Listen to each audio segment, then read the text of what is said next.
Hello friends, नमस्कार। मेरा नाम है संदीप और आप देख रहे हैं नथिंग इम्पॉसिबल यूट्यूब चैनल। उम्मीद करता हूं कि आप सभी बहुत ही अच्छे होंगे और आज के इस वीडियो में हम लोग 27 सितंबर के टॉप 10 महत्वपूर्ण करंट अफेयर को जो है कवर करने वाले हैं इस वीडियो में। तो वीडियो बहुत ही इंपॉर्टेंट है, चाहे आप किसी भी एग्जाम की प्रिपरेशन कर रहे हैं, इसलिए वीडियो को स्टार्टिंग से लेके एंड तक देखिएगा। और वीडियो कहीं से भी अच्छा लगे तो वीडियो को लाइक कर सकते हैं और उसके साथ साथ वीडियो को शेयर कर सकते हैं दूसरे दोस्तों के साथ, ताकि उनको भी इस वीडियो से हेल्प मिल सके। तो चलिए क्वेश्चन नंबर 1 से स्टार्ट करते हैं। तो यहां पर देखिए कि क्वेश्चन नंबर 1 में पूछा जा रहा है कि अगर आपको जवाब किसी भी क्वेश्चन का पता होगा तो आप कमेंट बॉक्स में दे सकते हैं। तो यहां पर दिया गया क्वेश्चन नंबर 1 में क्यूएस की ग्लोबल एमबीए रैंकिंग 2021 में विश्व की 50 जो है मैनेजमेंट इंस्टीट्यूट में से देश के कितने मैनेजमेंट इंस्टीट्यूट को स्थान मिला है। यहाँ पे विश्व की टॉप 50 मैनेजमेंट इंस्टीट्यूट में से भारत में से कितने मैनेजमेंट इंस्टीट्यूट को स्थान मिला है, यहाँ पर ये पूछा जा रहा है। तो इसका जो सही आंसर है वो है आपका option number A, 2 management institute को जो है स्थान मिला है। किसमें? क्यूएस की ग्लोबल एमबीए रैंकिंग 2021 में विश्व के टॉप 50 मैनेजमेंट इंस्टीट्यूट में से भारत के 2 मैनेजमेंट इंस्टीट्यूट जो है शामिल हैं, इनको जगह मिली है इन 50 टॉप मैनेजमेंट इंस्टीट्यूट में से। तो इसके डिटेल्स में थोड़ा सा बात कर लेते हैं। तो जैसे कि मैंने बताया आपको कि क्यूएस की ग्लोबल एमबीए रैंकिंग 2021 में विश्व की टॉप 50 मैनेजमेंट इंस्टीट्यूट में से 2 मैनेजमेंट इंस्टीट्यूट जो है, पहला जो है आपका आईआईएम अहमदाबाद, दूसरा है आपका आईआईएम बेंगलोर को जो है स्थान मिला है। और इस रैंकिंग लिस्ट में जो है आईआईएम अहमदाबाद को 31वीं रैंक मिली है, जबकि आईआईएम बेंगलोर को 35वां स्थान प्राप्त हुआ है। इसके साथ ही साथ कलकत्ता यानी कि आईआईएम कलकत्ता को जो है इस रैंकिंग में 51 जो है स्थान प्राप्त हुआ है, यहाँ पे 51, ये भी याद रखिएगा। अगर पूछा जाए कि 51 नंबर का स्थान है वो किस इंस्टीट्यूट को प्राप्त है, तो आईआईएम कलकत्ता को ये स्थान जो है प्राप्त हुआ है। उम्मीद करता हूं कि डिटेल्स आपको समझ में आ गए होंगे। अगला क्वेश्चन देखते हैं। अगला जो क्वेश्चन है क्वेश्चन नंबर 2, इसमें पूछा जा रहा है कि पीडीएसए ने कंबोडिया में लैंडमाइन ढूंढने के काम में लगे एक अफ्रीकी चूहे मागवा, जिसका नाम है मागवा, को ब्रेवरी अवार्ड के तौर पे किस मेडल से सम्मानित किया। तो आंसर पता है तो जवाब दे सकते हैं। इसका जो राइट आंसर हमारा हो जाएगा वो है आपका option number A, gold medal का अवार्ड जो इस चूहे को मिला है। क्वेश्चन को एक बार और अच्छे तरीके से समझ सकते हैं आप। पीडीएसए ने कंबोडिया में लैंडमाइन ढूंढने के काम में लगे एक अफ्रीकी चूहे, जिसका नाम मागवा को जो है नाम था उसका, और ब्रेवरी अवार्ड के तौर पे किस मेडल से उसको जो है सम्मानित किया गया था, तो उसको गोल्ड मेडल के द्वारा सम्मानित किया गया उस चूहे को। याद रखिएगा, बहुत ही इंपॉर्टेंट करंट अफेयर है। इसके डिटेल्स के बारे में थोड़ा सा बात कर लेते हैं। तो यूके की people's dispensary for sick animals यानी कि पीडीएसए ने हाल ही में कंबोडिया में लैंडमाइन ढूंढने के काम में लगे एक अफ्रीकी चूहे मागवा को ब्रेवरी अवार्ड के तौर पे गोल्ड मेडल से सम्मानित किया है। मागवा जो कि एक अफ्रीकन ज्वाइंट्स पाउच्ड रैट है, जो कि सिर्फ 8 साल का है। यह मागवा 30 मिनट में एक टेनिस कोर्ट के बराबर इलाके में सर्च कर सकता है। देखिए, ये मागवा जो नाम है ये चूहे का नाम है, यहां से कंफ्यूज मत होइएगा। और यहां पे कुछ और इंपॉर्टेंट जो है, ये एक रैट है, चूहा है यानी कि, और सिर्फ 8 साल का है ये, और यह जो है 30 मिनट में एक टेनिस कोर्ट के बराबर के इलाके को जो है सर्च कर सकता है। तो ये बहुत ही इंपॉर्टेंट यहाँ पे करंट अफेयर है, इसको आप थोड़ा सा अच्छे से समझ लीजिएगा। अगर कोई क्वेरी हो, कोई करंट अफेयर समझ में नहीं आया तो कमेंट बॉक्स में पूछ सकते हैं। अगला क्वेश्चन देखते हैं। अगला जो क्वेश्चन हमारा है क्वेश्चन नंबर 3, इसमें देखिए पूछा जा रहा है कि हाल ही में आयुष मंत्रालय के द्वारा पोषण विज्ञान और उन्नति पर आयोजित राष्ट्रीय वेबिनार का शीर्षक क्या था। अगर आपको आंसर पता है तो आप जवाब दे सकते हैं। तो इसका जो सही आंसर हमारा है वो है आपका ऑप्शन नंबर डी है आपका राइट आंसर। पोषण आहार जो है इसका शीर्षक था आपका। और इसके डिटेल्स के बारे में थोड़ा सा हम बात कर लेते हैं यहाँ पर। तो यहाँ डिटेल्स में जैसे कि मैं बता रहा हूँ कि हाल ही में आयुष मंत्रालय के द्वारा जो है पोषण विज्ञान और उन्नति पर आयोजित राष्ट्रीय वेबिनार का शीर्षक जो है पोषण आहार था। और इस वेबिनार में विशेषज्ञों, शोधकर्ताओं, नैदानिक पोषण विशेषज्ञ, सर्जन और योग व प्राकृतिक चिकित्सा के चिकित्सकों ने जो है भाग लिया था। और आयुष मंत्रालय ने कहा है कि इसका आयोजन स्वायत्ता निकाय और केंद्रीय योग एवं प्राकृतिक चिकित्सा अनुसंधान परिषद द्वारा जो है आयोजित किया गया था। और इसका शीर्षक क्या था, ये आपको याद करने वाली बात है। पोषण आहार जो है इसका शीर्षक था इस वेबिनार का। और ये वेबिनार कौन सा आयोजित किया गया था, तो ये आयुष मंत्रालय के द्वारा जो है पोषण विज्ञान और उन्नति पर आयोजित राष्ट्रीय वेबिनार था। और इसका शीर्षक जो है आपका पोषण आहार था, आपको याद रखना है। अगला क्वेश्चन देखते हैं। अगला जो क्वेश्चन हमारा है क्वेश्चन नंबर 4। देखिए इसमें पूछा जा रहा है कि डिजाइन और फैशन में विश्व की किस मशहूर हस्ती को खादी और ग्रामोद्योग आयोग ने सलाहकार नियुक्त किया है। आपको अगर आंसर पता है तो आप बता सकते हैं। तो इसका जो सही आंसर हमारा हो जाएगा वो है आपका ऑप्शन नंबर बी, सुनील सेठी को जो है आयोग ने जो है सलाहकार के रूप में नियुक्त किया है। किसमें, खादी और ग्रामोद्योग में। तो इसके डिटेल्स के बारे में थोड़ा सा बात कर लेते हैं।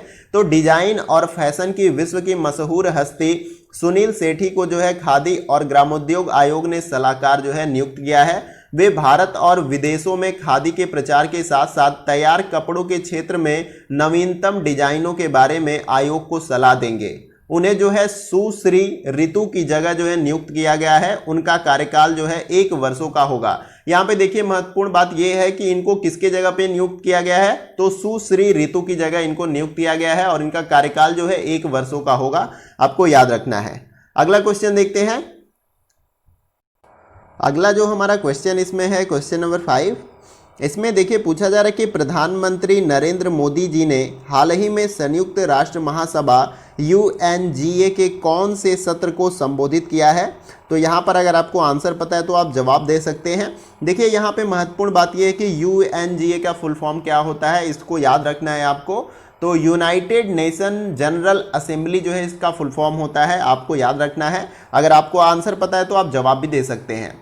तो आइए मैं इसका आंसर आप सभी को बता दूं। तो इसका जो आंसर हमारा हो जाएगा वो है आपका 75वें सत्र के दौरान। यहाँ पे ऑप्शन डी क्या है, आपका राइट आंसर हो जाएगा। और इसके डिटेल्स में अगर हम बात करें तो प्रधानमंत्री नरेंद्र मोदी जी ने हाल ही में संयुक्त राष्ट्र महासभा UNGA के 75वें सत्र को संबोधित किया है। उन्होंने कहा है कि भारत के 130 करोड़ से ज़्यादा लोगों की तरफ से प्रत्येक सदस्य देश को बहुत बहुत बधाई देता हूं। मतलब सभी देशवासियों की तरफ से ये जो है बहुत बहुत बधाई देते हैं। और भारत को इस बात का बहुत गर्व है कि वो संयुक्त राष्ट्र के संस्थापक देशों में से एक है। तो यहाँ पर ये कुछ महत्वपूर्ण डिटेल्स थे।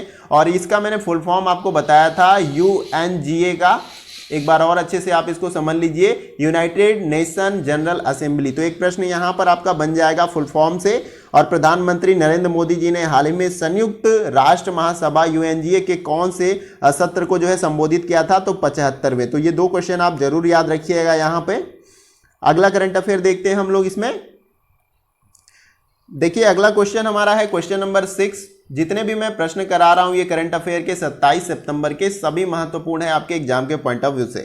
तो यहाँ पे क्वेश्चन नंबर 6 में पूछा जा रहा है कि केंद्र सरकार ने हाल ही में किस योजना के दूसरे चरण के तहत 670 इलेक्ट्रिक बसों और 241 चार्जिंग स्टेशनों को जो है मंजूरी दे दी है। आपको बताना किस योजना के तहत। तो इसका जो राइट आंसर हमारा हो जाएगा वो है आपका option number B. Option number B आपका राइट आंसर है। फेम इंडिया योजना के तहत जो है अब केंद्र सरकार ने जो है हाल ही में 670 इलेक्ट्रिक बसों और 441 चार्जिंग स्टेशनों को जो है मंजूरी दे दी है। तो इसके डिटेल्स के बारे में मैं अभी बताऊंगा आपको। तो यहाँ पर जो है केंद्र सरकार ने हाल ही में फेम इंडिया योजना के दूसरे चरण के तहत 670 इलेक्ट्रिक बसों और 241 चार्जिंग स्टेशनों को जो है मंजूरी दे दी है। इस चरण के तहत जो है महाराष्ट्र, गोवा, गुजरात और चंडीगढ़ के लिए 670 इलेक्ट्रिक बसों की मंजूरी दे दी गई है। किसके तरफ से? केंद्र सरकार के द्वारा। जबकि मध्य प्रदेश, केरल, तमिलनाडु, गुजरात और पोर्ट ब्लेयर में 241 इलेक्ट्रिक चार्जिंग स्टेशनों का निर्माण शुरू करने की मंजूरी दे दी गई है केंद्र सरकार के द्वारा। आपको याद रखना है। तो ये डिटेल्स था इस क्वेश्चन का। आइए अगला क्वेश्चन देखते हैं। अगला क्वेश्चन हमारा है क्वेश्चन नंबर 7। इसमें देखिए दिया गया है कि 27 सितंबर को विश्व भर में कौन सा दिवस मनाया जाता है। अगर आंसर पता है तो आप जवाब दे सकते हैं। तो इसका जो राइट आंसर हमारा हो जाएगा वो है आपका ऑप्शन नंबर सी। विश्व पर्यटन दिवस के रूप में जो है 27 सितंबर को जो है विश्व भर में मनाया जाता है। आपको याद रखना है। तो इसके डिटेल्स के बारे में थोड़ा सा जान लेते हैं। तो 27 सितंबर को विश्व भर में वर्ल्ड टूरिज्म डे के रूप में जो है इसको मनाया जाता है और इस दिवस की शुरुआत वर्ष 1980 में संयुक्त राष्ट्र विश्व पर्यटन संगठन के द्वारा हुई और इस तिथि के चुनाव का मुख्य कारण यह था कि वर्ष 1970 में UNWTO की कानून को जो है स्वीकारा गया था। यहाँ पर ये डिटेल्स था, देखिए UNWTO का फुल फॉर्म ही आपका था संयुक्त राष्ट्र विश्व पर्यटन संगठन, यानी कि यहाँ पे इसका ये फुल फॉर्म हो जाएगा, आपको याद रखना है। देखिए फुल फॉर्म से भी बहुत सारे प्रश्न पूछ लिए जाते हैं आपके एग्जाम में, तो इसलिए इसको आपको याद कर लेना चाहिए। अगले करंट अफेयर को देखते हैं यहाँ पर। तो यहाँ पर क्वेश्चन नंबर 8 दिया गया है। इसमें पूछा जा रहा है कि IPL में दिल्ली कैपिटल्स किस टीम को 3 देश में हराने वाली पहली टीम बन गई है। आपको यहाँ पे आंसर देना है, अगर आंसर पता है तो। इसका जो राइट आंसर हमारा हो जाएगा वो है आपका option number B, Chennai super king को जो है दिल्ली कैपिटल्स जो है 3 देशों में हराने वाली टीम बन गई है, आपको याद रखना है। तो इसके डिटेल्स के बारे में थोड़ा सा जान लेते हैं। IPL में दिल्ली कैपिटल्स ने चेन्नई सुपर किंग को 44 रनों से हरा दिया है। इस जीत के साथ दिल्ली की टीम चेन्नई को 3 देशों में हराने वाली पहली टीम बन गई है। इसके साथ ही इस मैच के दौरान चेन्नई के फाफ डुप्लेसी ने IPL में अपने 2000 रन भी जो है पूरे कर लिए हैं। तो यहाँ पे इस क्वेश्चन का ये डिटेल्स था। आगे आइए अगले क्वेश्चन को देखते हैं। अगला क्वेश्चन हमारा है क्वेश्चन नंबर 9। इसमें पूछा जा रहा है कि भारत और किस देश के बीच द्विपक्षीय समुद्रिक अभ्यास का शुभारंभ देश के पश्चिमी तट 26 से 28 सितंबर 2020 में किया जा रहा है। आपको बताना है किस तट पे, इन चारों विकल्पों में से किस देश के साथ।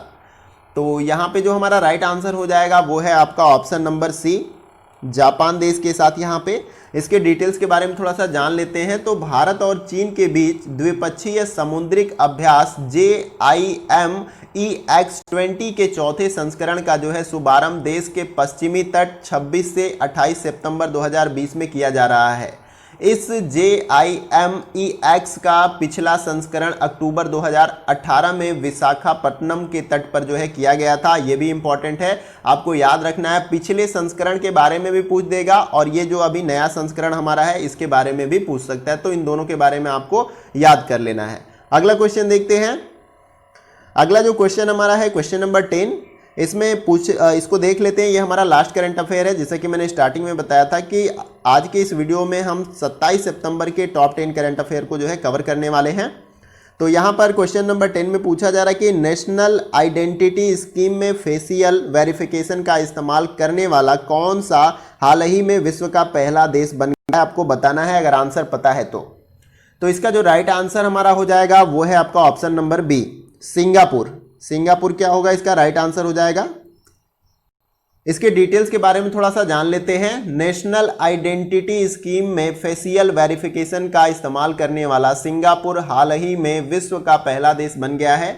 बायोमेट्रिक जांच से देश के लोगों को प्राइवेट और सरकारी दोनों तरह की सुरक्षित सुविधा मिलेगी और यह वेरिफिकेशन की परीक्षण एक बैंक के साथ शुरू किया गया था, जो अब देश भर में जो है रोल आउट कर दिया गया है। तो यहाँ पे इस क्वेश्चन का ये डिटेल्स था। जितने भी मैंने करंट अफेयर कराए ये सभी इंपॉर्टेंट है। वैसे पर डे बहुत सारी घटनाएं घटती हैं, लेकिन वो आपके एग्जाम के पॉइंट ऑफ व्यू से रेलिवेंट नहीं होती हैं, इसलिए उन सभी को जो है नहीं कराया जाता। जो आपके एग्जाम में पूछा जा सकता है उन्हीं करंट अफेयर को कराया जाता है। उम्मीद करता हूं कि वीडियो का सेशन पसंद आया होगा। वीडियो कहीं से भी अच्छा लगे तो आप वीडियो को लाइक कर सकते हैं और दूसरे दोस्तों के साथ इसको शेयर कर सकते हैं, ताकि उनको भी इस वीडियो से हेल्प मिल जाए। अगर कोई क्वेश्चन आपको समझ में नहीं आया होगा, कोई डाउट होगा, तो आप कमेंट बॉक्स में पूछ सकते हैं। किसी और टॉपिक पे अगर आपको वीडियो चाहिए तो उसके बारे में भी बता सकते हैं। अगर आपको कोई समस्या हो रही है किसी और चीज़ों को लेकर तो उसके बारे में भी मुझसे कुछ पूछ सकते हैं। और इसके साथ साथ अगर आप नए व्यूअर हैं, चैनल पे पहली बार आ रहे हैं, तो चैनल को आप सब्सक्राइब कर सकते हैं और उसके बगल में जो बेल आइकन का बटन होता है उसको आप प्रेस कर सकते हैं न्यू वीडियो के अपडेट्स को पाने के लिए। तो आज के वीडियो में बस इतना ही। फिर मिलते हैं नेक्स्ट वीडियो में कुछ और इंपॉर्टेंट टॉपिक और क्वेश्चन के साथ। तब तक के लिए जय हिंद, जय भारत।